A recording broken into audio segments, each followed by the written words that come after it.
Shalom, nous allons étudier le Daf Dalet dans Masechet Makot et nous reprenons 5 lignes à la fin du Daf. Gimel Amud Bet, Amar Aviuda Amarav, Shoshet Logim, Maim Shenafal et Tochan, Korto Shel Yain. On avait vu ça rapidement hier. On parle ici de l'halakha qui dit que lorsqu'on remplit un mikvé qui n'est pas encore arrivé à son milouï de Arbaim Sea, s'il y a une quantité de 3 logim d'eau qui tombe dedans mais que c'est de l'eau qui ne vient pas d'une autre source ou d'une autre pluie, à ce moment-là, le mikvé devient pasoul. Et ici, on nous parle de Shelogim, Maim, Shenafal et Tochan, Korto, Shel. On a ces 3 logim d'eau, mais dans lesquels tombe un peu de vin. Ou Mari'en qui est Mari'ain. Et le vin change l'apparence de cette eau devient couleur vin. Alors, on nous dit ici, Menafou la mikvé, si ça tombe dans le mikvé, l'eau pesaluhu. Le mikvé n'est pas rendu pasoul. Kifla Rav Kana ne comprend pas. Il dit, Vechi, Raben Zelemet Seva, quelle différence avec de l'eau colorée? Quand on a de l'eau qui est colorée, c'est possible le mikvé, dit c'est marqué dans une Mishnah. Rabbi Yossé Omer, mais c'est pas possible le mikvé, de l'eau colorée, ça rend un mikvé pasoul, béchouché de logim avec 3 logim. Et donc il dit ici pareil, c'est 3 logim d'eau qui ont été mélangés avec du vin. Le vin n'a fait que colorer l'eau. Malé, Rava lui répond à Tam, Maya de Tsiva Amikre, là-bas c'est de l'eau colorée. Acha ici, comme c'est du vin qui a coloré et que c'est le vin qui l'a emporté au niveau de l'apparence, Chamra Meziga Mikre, ça s'appelle du vin dilué et non pas de l'eau colorée. Dans la Gemara s'étonne. Elle dit Ve'at aner Rabbi Chia, pourtant Rabbi Chia a dit que au Redou et Amigvé, que Rabbi Chia a dit qu'au contraire, que lorsqu'on a de l'eau dans laquelle on a mélangé du vin, cette eau-là, si elle tombe dans le migvé, elle est possède le migvé. Donc on a ici Rav qui est contredit par une braïta de Rabbi Chia. Amar Rava répond Lokashia, Harabi Yochanan ben Nouri, Harabanan. Chacun, Rav et Rabbi Chia qui est l'oncle en plus de Rav, et Rav qui peut être relègue sur un Tana, mais là en tout cas en l'occurrence, il n'y a pas besoin de dire cela, puisque Rabbi Chia et Rav auraient chacun choisi un avis, soit Rabbi Yochanan ben Nouri, soit Rabbanan. Qu'on va voir tout de suite, Ditnan, c'est une Mishnah. Shloshet Login Maim, Chaser Kortov. Alors, je précise ici que dans les cas qu'on avait cités jusqu'à présent, que ce soit de l'eau colorée ou que ce soit de l'eau qui a été mélangée avec du vin, on avait quoi qu'il arrive, à la base 3 logim d'eau, donc la quantité d'eau suffisante pour être passé à la mikvé, qui a été mélangée avec de la couleur ou avec du vin. Là, on parle d'un cas où on n'a pas 3 logim d'eau. Donc, Chaser Kortov, il manque un Kortov. Shenafal et Tochan Kortov Shel Yain, dans lequel tombe un Kortov de vin. Donc, il n'y a pas la quantité de 3 logim d'eau pure. Une partie est remplacée par du vin. Et c'est le vin qui l'emporte. Nafou le mikvé, l'opesalo. Si ça tombe dans le mikvé, c'est pas possible. Et pareil, et pareil, le même cas, où il y a un peu moins de 3 logim d'eau, et les 3 logim sont complétés par du lait, par un autre liquide, et l'apparence, ici c'est l'apparence de l'eau, naflou la mikvé, l'eau pesalohu, ici, ça n'est pas possède, c'est un akama qui ne tient pas compte kaniré de l'apparence, puisque finalement ici, que le vin l'emporte sur l'eau, ou que l'eau l'emporte, en l'occurrence dans le second cas, sur du lait, on ne tient pas compte. Est-ce que c'est une apparence d'eau ou une apparence d'un autre liquide? On part du principe que quoi qu'il arrive, ça n'est pas possède le mikvé. En partant encore une fois du principe que dans les deux cas ici, dans la version qu'on a ici, on parle à la fois dans le premier cas et dans le second cas d'une situation où il n'y a pas 3 logim complets d'eau. Ça c'est Tanakama.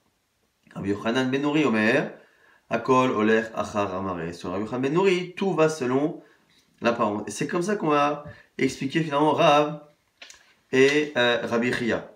Encore une fois, ici Rabbana, Rabbi Yochanan ben Nouri et Tanakama dans cette Mishnah parlent d'un cas où il manque un Kortov, mais on transpose l'idée. La marloquette c'est quoi finalement? C'est que selon Rabbi Yochanan ben Nouri, Akol Oler Achar Amare, et tout va selon l'apparence, alors que selon le premier avis, apparence ou pas apparence, c'est une question de quantité. Et donc, Rav qui a dit qu'à partir du moment où de l'eau, même 3 logim, ont été transformés en vin par un mélange qui a changé leur apparence, à ce moment-là, c'est plus de l'eau, c'est du vin. Ça ira comme Rabbi Yochanan ben Nouri. Et Rabbi Chia qui dit que c'est possible le mikvé, ira comme ici Chachamim, même si Tanakama ici dans cette Mishnah parle d'un cas différent, mais dans l'idée, c'est que Tanakama, Chachamim et donc Rabbi Chia, en même temps, ne tiennent compte que de la quantité. Il y a 3 logim d'eau, c'est pas ce quoi qu'il arrive. Il n'y a pas 3 logim d'eau, ce sera caché. Maintenant, la Gemara s'étonne. Elle dit, mais attends, toi tu es en train de me rapporter cette braïta, cette Mishnah, je veux dire, comme si on était sûr de ce qu'elle disait. Le problème, c'est que même Rav Papa lui-même n'était pas sûr. On va dire, Ami Bayale, Bae, l'Arabi, Rav Papa se pose la question sur le premier cas de cette Mishnah, dans le cas du vin. Est-ce que on enseigne un cas où il y a Chasser Kortov? Est-ce qu'il manque un peu des 3 logim ou pas? Rav Papa pose la question. Rav, Tane Chasser Kortov Berecha. Est-ce que Rav, qui tient compte que de l'apparence, est-ce qu'il a la même version de la Mishnah et il dit qu'à Chasser Kortov, Avash Logim, et Tanakama Pasle, et donc, effectivement, donc c'est la version que l'on a, et donc ça voudrait dire que selon Tanakama, s'il y avait 3 logins d'eau, ce serait pas soul, et la seule raison pour laquelle Tanakama autorise, parce qu'il n'y a pas 3 logins, et donc Rabbi Yochanan, qui viendrait dire après que c'est l'apparence qui compte, ce serait comme la vie de Rav, donc Vera Vomer, qui est Yochanan Ben Nouri. On dit non, peut-être, Rav Lotane Chasser Kortov Berecha, peut-être qu'il n'est pas Gores, il n'a pas dans les mots du début de la Mishnah, il n'a pas les mots Chasser Kortov. C'est-à-dire qu'on parle directement d'un cas où il y a 3 logins. Yochanan Ben Nouri, qui palig à Seifa ou des palig. Et que lorsqu'à Yochanan Ben Nouri est cholek, il est cholek sur l'autre cas. Le cas où oui, il Chasser Kortov, où il y a du lait et que ça a une apparence d'eau. Et là où il dira qu'effectivement, c'est l'eau qui l'emporte sur le lait. Et Rav à ce moment-là, la marque qui livrait alcool, Rav pourrait à ce moment-là avoir une lecture dans le cas qu'on a cité nous où il y a 3 logim d'eau qui correspondrait à tout le monde, parce que la discussion Rav Yochanan Ben Nouri et Tanakama ne porterait que sur le cas où il manque un kortov. Donc la Gemara dit comment tu peux apporter une lecture de cette Mishnah claire alors que Rav Papa ne savait pas. La Gemara dit les Rav Papa mi bayale, les Rava pshitala, il n'y a pas de problème. On peut très bien dire que Rav Papa avait un doute, mais que Rava n'en avait pas. Rav Yosef, Loshmi Ali, Ashmarta.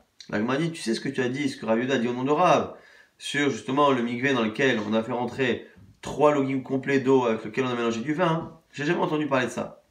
Amalé Abaye lui a dit son élève, Atamart Lanyalan, c'est toi qui nous l'as enseigné.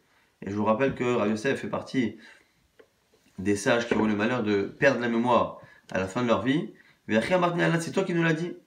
Rav Lotane Chasser Kortov Berecha, Rav Yochanan Seifa Palik, c'est toi qui nous as dit ce que tu en pensais. Tu pensais que dans le premier cas, Rav disait que dans la Mishnah, il n'y avait pas marqué les mots Chasser Kortov, il manque un Kortov. Et donc, la Marlokat Rav Yochanan Ben Nouri et Tanakama, elle est que sur le cas du lait et de l'eau. Et là-bas, il est venu dire que dans ce cas-là où il manque un Kortov, l'eau l'a emporté sur le lait et c'est comme s'il n'y avait que de l'eau. Et donc, du coup, Rav dit vrai, Damar qui dit Rakol, et la Chadora qu'on a citée, elle est finalement unanime selon tout le monde. Autre halacha, Vamar Yudamara, Chavid Melea, Maïm Shinafal, et Yamagadol. Un grand tonneau d'eau qui est tombé dans la mer Méditerranée. À Tovel Sham, celui qui se trempe à l'endroit où le tonneau est tombé. Donc l'eau dans le tonneau n'est pas cachée pour la tvila. Et il s'est trempé à l'endroit où le tonneau est tombé à l'instant. L'oratalot vila, la tvila n'est pas bonne, donc il n'est pas purifié. Rachinal Shelogim, Shelo Ayub Makom, Echad.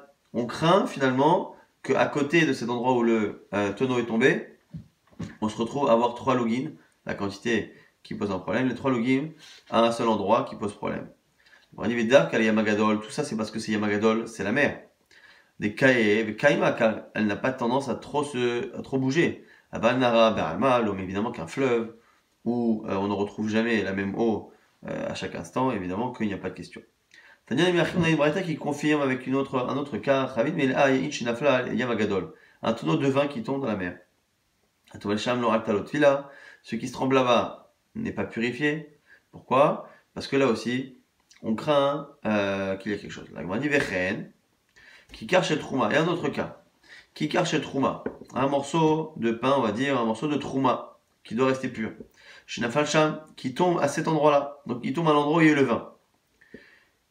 Et il y a un tamé là-bas qui s'est trempé.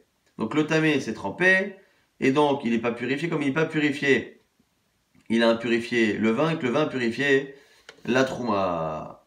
La trouma est impure. La Gemara dit, Maïvechen. À quoi ça sert de me ressentir ce cas-là? J'ai compris qu'il n'est pas purifié. La Gemara dit, où d'été maintenant, je vais te dire pourquoi. Tu aurais pu penser qu'il n'y a que pour un homme qu'on va dire qu'il est impur dans ce cas-là, mais pas pour le kikar. Pourquoi? Pas pour le morceau de pain. Parce que tu aurais pu penser que finalement, on n'a pas réellement de certitude qu'il n'a pas une bonne tévila, qu'il n'y a pas de bonne immersion dans l'eau, et simplement on laisse la situation dans l'état antérieur, dans le doute. C'est-à-dire, un homme qui vient se purifier comme il est impur à la base, on dira qu'il reste tel quel. Le pain était pur, on ne dira pas qu'il est devenu impur. On dira qu'il est tel quel. Atamuka Gavrea Achaske, tu aurais pu penser que je n'ai dit là-bas que pour l'homme, le cas de l'homme, que parce qu'on le laisse sur la situation intérieure. Achaoke Trouma Achaske, j'aurais dit pour la Trouma qu'on la laisse pure. Kamashman que non, on considère réellement qu'il n'y a pas eu de tuila, donc le bonhomme est vraiment impur s'il est impur, le vin également, et si le vin également, le kikar, le morceau de pain de Trouma également. Nouvelle Mishnah, Medi Mano Beishponi Shechal Chavero Matemzuz. Un homme témoigne, en montant évidemment, que une personne doit 200 zouz. Mais c'est ozomemim, lokin ou shalmim. Si ils sont eux-mêmes, selon ici Rabbi Meir, on les frappera, on leur donnera 39 coups et ils paieront. Chez lo Hashem Amevin idé makot, mevi'an idé tashlumin. Car ici, c'est les paroles de Rabbi Meir, donc du Rabbi Meir, selon lui, c'est pas le même verset. C'est pas le même verset qui justifie qu'on les frappe, qui les fait payer. Pourquoi? Parce que selon lui, c'est marqué l'otarne veracha et chaker, tu ne feras pas de faux témoignages à ton prochain. Alors on a dit que normalement c'est un lave, shen bomarase, c'est un interdit sur lequel il n'y a pas d'action. Mais malgré cela, nous on a vu que c'était une exception dans laquelle on donnait des coups tout de même. Pourquoi? Parce que c'est marqué vayem binakot aracha, qu'il y a des cas où effectivement on peut se retrouver à frapper celui qui a été rendu racha, vercho et racha, et donc on ne le fera pas vayem binakot aracha. Et donc selon Rabbi Meir, du coup on applique l'otarne. Et de l'autre côté, il y a une halakha qui dit que kasha sama. Donc on les frappe parce qu'ils ont fait un mensonge dans le tribunal. L'otarne veracha et chaker, un des 10 commandements qu'ils ont transgressé. De l'autre côté, on les fait payer comme c'est marqué dans la Torah. Chachamim ont dit non, kolam shalem et noloke. On ne peut pas à la fois payer et être frappé. C'est pas possible, c'est incompatible. Celui qui témoigne, c'est un peu une même marloquette. Celui qui témoigne sur une personne qu'il transgresser la Torah de telle sorte à ce qu'il doit recevoir les 40 coups. Mais on se rend compte que ce sont des faux témoins. Lokim Shmonim, ils prennent 80 coups. 2 fois 40. Pourquoi? 40 Mishum Lotan Vecha et Shaker à cause du mensonge dans un tribunal. Et l'autre, Mishum un système lo Kashazama, pour appliquer ce qu'ils ont voulu faire appliquer. Donc c'est totalement cumulable, même si c'est le même type de peine. Ça c'est toujours dit Rabbi Meir. Rabbi disent non, Enokim, et là Arbaim.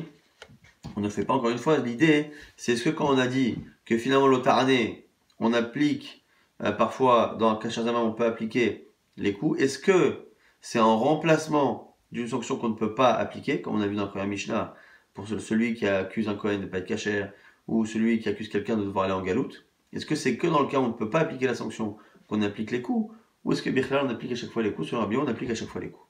Mishnah Malé Rabbanan qui est des riches atoktiv. Moi, dit attends, Chachami, je comprends. Tu le feras payer Kederish Ato selon sa faute, entre guillemets, selon le mal qu'il a fait. Pour une même action, tu ne le fais pas payer 2 fois. Et là, Rabbi Meir, Maïtama, comment Rabbi Meir justifie son raisonnement? Lui, il a appris d'une halakha de Motzi Shemra. Pourquoi? Ma Motzi Shemra, Lokeun Shalem, Avkol, Lokeun Shalem, Motzi Shemra, c'est quelqu'un qui reçoit des coups.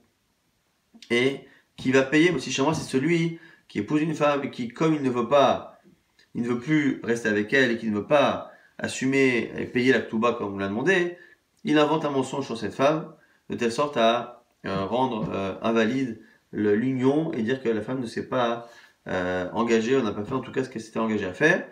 Moi aussi chez moi, la Torah dit Veïseru Oto. Ils le frapperont et il donnera à ce moment-là Hamishim Kesef, il donnera une certaine somme. Et donc on voit là-bas qu'on peut frapper et faire payer, donc on va dire la même chose chez nous. Là on a dit non, mal, moi si chez moi, chez un knas, là-bas tu peux pas transposer, là-bas c'est un knas, là-bas c'est une amende. À partir du moment où c'est une amende, c'est quelque chose qui n'a pas de réelle logique, c'est dissuasif, et donc on ne peut pas appliquer ça ailleurs. La Gemara dit ça va là, car Rabbi Akiva, la Gemara dit vous avez mieux que Nassau, la Gemara dit il n'y a aucun problème. Celui qui dit ça, c'est Rabbi Meir, te dira qu'il pense comme Rabbi Akiva. Rabbi Akiva, rappelez-vous, c'est celui qui pense que c'est un knas. C'est la raison pour laquelle on ne pouvait pas payer pour dire nous-mêmes si on avouait nous-mêmes être coupable, parce que Modémi Knas, pas tour. Donc ici, Rabbi Meir, lui pense que Aïdim Noïm c'est un knas. Comme c'est un knas, on peut très bien le comparer à Motzi Shemra. Et Motzi Shemra, comme là-bas on frappe et on le fait payer, ce sera pareil chez nous. Ika de matne leha de Aoula. Ah, il y en a qui enseignent ce qu'a dit Aoula. Qu'on apprend de Motzi Shemra, ils disent qu'on apprend d'ailleurs. Des Tanya, c'est marqué dans une braïta, l'autotiru mimi norat boker, vanotam mimi norat boker, ba'esh tisrofu. C'est marqué, au sujet du Korban de Pessah. L'autre tirou mimino ad boker, vous n'en laisserez pas jusqu'au matin. Vers notam mimino, ce qui en restera jusqu'au matin, bah esh isrofu, il faudra le brûler par le feu. Bakatou liten ase, achar lota ase. La Torah est venue donner une mise à positive après une mise à négative. La mise à négative, c'est l'interdit d'en laisser. La mise à positive, c'est de le brûler. L'Omar, chez En Lokina Alav, selon lui, ça veut nous dire qu'on ne frappera pas la personne qui transgresse. Puisque finalement, en réalité, c'est surtout une mitzvah de brûler. Celui qui transgresse l'interdit de laisser ne sera pas frappé, dit vrai Rabbi Yehuda. Rabbi Akiva nous dit, l'homme inachem ouzé. C'est pas ça l'essentiel. Et là, Mishum d'avaler là, Shen Boma. C'est pourquoi on ne frappe pas celui qui laisse le korban, parce que le fait de laisser le korban jusqu'au matin n'est pas une action. Or, tout interdit qui ne se fait pas par une action, on ne frappe pas. Et Chol lav Shen Boma, c'est En Lokina lav. L'agma dit Mikla de Rabbi Yehuda, ça va lav, Shen Boma, c'est Lokina lav. Mais n'allez, l'agma dit attends, mais si on lit cet enseignement, on a l'impression que selon Rabbi Yehuda, on peut frapper quelqu'un qui a transgressé un lave sans marasser. Alors Gemara nous dit Amaroula, Gamami Moti Shemra, il apprend de Moti Shemra. Ma Moti Shemra, lav shen bo marasser, velokina lav, av kol lav shen bo marasser, lokina lav. Moti Shemra, celui qui parle, qui dit un mensonge sur sa femme, au-delà du fait que non seulement il va payer, il va être frappé, mais il est surtout frappé alors que il n'a pas fait d'action, c'est ce que la parole n'est pas considérée comme une action. La Gemara dit Mal Moti Shemra, Sheken Lokeon Shalem, la Gemara repousse, il dit non, mais là-bas c'est spécial. Parce que dans tous les cas, c'est ce qu'on vient de dire à l'instant, c'est qu'un Moti Shemra cumule les exceptions. Non seulement on le frappe alors qu'il n'y a pas d'action, mais on le frappe alors qu'il paye. Donc ne commence pas à apprendre ces halachot-là, puisque ce sont des exceptions. Et la Mar Rechakish nous dit, Gamar me'adim zomemi. Alors on va l'apprendre des faux témoins. Mar adim zomemi mlav shen bo maraseh, velokina lav, de la même manière que les faux témoins ne font pas d'action et sont frappés. Av kol lav shen bo maraseh, lokina lav. Pareil pour les autres lav. Elle m'a dit, mais non, sheken, tu peux pas apprendre à Izoïm, c'est une exception. En quoi? C'est qu'on peut les punir sans atra. On n'a pas besoin de prévenir des faux témoins. En général, pour punir quelqu'un dans la Torah, il faut toujours deux témoins qui préviennent avant son action, et qui le préviennent et qui lui annoncent sa sanction. Les faux témoins, la Torah dit, n'en a pas besoin. Il n'y a pas besoin de leur dire, attention, si vous faites un faux témoignage, on vous appliquera ce que vous avez voulu faire. Pas besoin.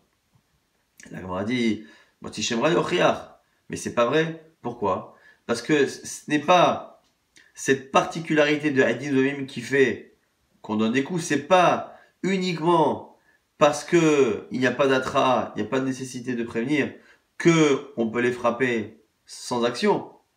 Parce que Moti Shemra, comme on l'a vu, celui qui ment au sujet de sa femme, il y a bien besoin d'atra, et pourtant, on le frappe alors qu'il n'y a pas d'action. Le Chazaradin, l'oreisé qui réisé, mais l'oreisé qui réisé, le raisonnement revient, et finalement on se rend compte que c'est pas la particularité de l'un qui justifie, c'est pas celle de l'autre non plus. Atzad Hashavesh Shebaim, et donc du coup il faut faire un tronc commun.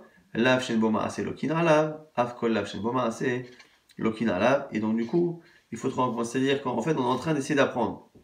Or chacun, on propose de dire qu'on peut pas apprendre de lui parce que ce serait une exception qu'il a chez lui qui fait que.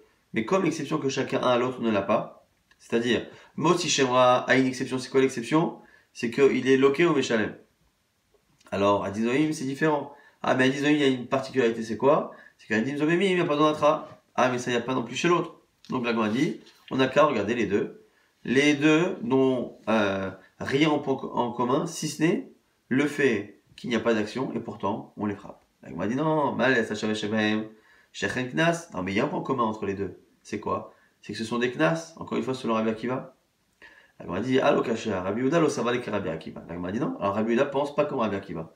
C'est-à-dire que Rabbi Yehuda penserait que c'est pas un knas. Comme c'est pas un knas, tu vois bien que knas ou pas knas, puisque Moti Shemra, effectivement, tu peux dire que c'est un knas, mais Rabbi Yehuda dira que à partir du moment où on ne paye pas quelque chose de fixe, c'est pas un knas. Et donc, tu vois bien que knas ou pas knas, dès qu'il y a un lave, avec ou sans action, on frappe. La Gemara dit là, le mal, la Gemara dit non, mais tu peux trouver un tzad chamour, et on verra, on laissera la suite de ce raisonnement pour le DAF de demain, parce que là, ça commence à être un peu compliqué. On va rapidement essayer de résumer ce qu'on a vu aujourd'hui. On a vu que selon Rav, tout allait selon l'apparence dans un mikvé. Donc, même si on a 3 logins d'eau, donc normalement que c'est déjà posé à la migvé, mais qu'on rajoute un liquide, comme par exemple du vin ou du lait, mais du vin en tout cas qui change l'apparence, ça devient du vin. Et donc lui il pense qu'à kol olech acharamae. Après, Rabbi Yochanan, Menouri et Tanakama, on ne sait pas exactement sur quoi ils sont marqués, il y a deux versions. En tout cas, ça, c'est un premier avis, et qui vont dire qu'à partir du moment où il y a déjà 3 logins d'eau, ben, ces 3 logins d'eau ne changeront jamais de statut. Et après, il y a aussi autre chose. Est-ce que lorsqu'il n'y a pas 3 logins d'eau et qu'on complète avec un autre liquide, il y en a qui disent que là, apparence ou pas apparence, à partir du moment où il n'y a pas les 3 logins d'eau, ce sera jamais pas soul. Il y en a qui disent que là aussi, ça ira selon le maré, ça ira selon l'apparence. On a vu que Rava avait une certitude dans la lecture de la Mishnah, enfin pas, n'en avait pas une. On a vu après que dans le même genre, si on verse de l'eau d'un tonneau, un tonneau d'eau ou un tonneau de vin dans la mer, on n'a pas le droit de se tremper à cet endroit-là. Et c'est pas simplement qu'on a un doute sur la cache-roue de la personne, c'est qu'on dit vraiment qu'il est tamé à tel point que si un objet de trauma, il sera impurifié à côté. Après, on a vu une marque loquette Rabbi Meir, Chachamim. Est-ce que lorsqu'on dit que l'on peut frapper des hadiths de Rabbi Meir, est-ce qu'on les frappe à chaque fois? Selon Rabbi Meir, on les frappe à chaque fois. Avant même d'appliquer Kasha Zamam, avant de leur appliquer ce qu'ils ont voulu faire, on les frappe. S'ils ont voulu faire payer, on les frappe et on les fait payer. Ils ont voulu faire frapper, on les frappe une première fois pour le lave, et après on les frappe pour ce qu'ils ont voulu faire frapper l'autre. Ça, c'est un marque de Rabbi Meir, Chachamim.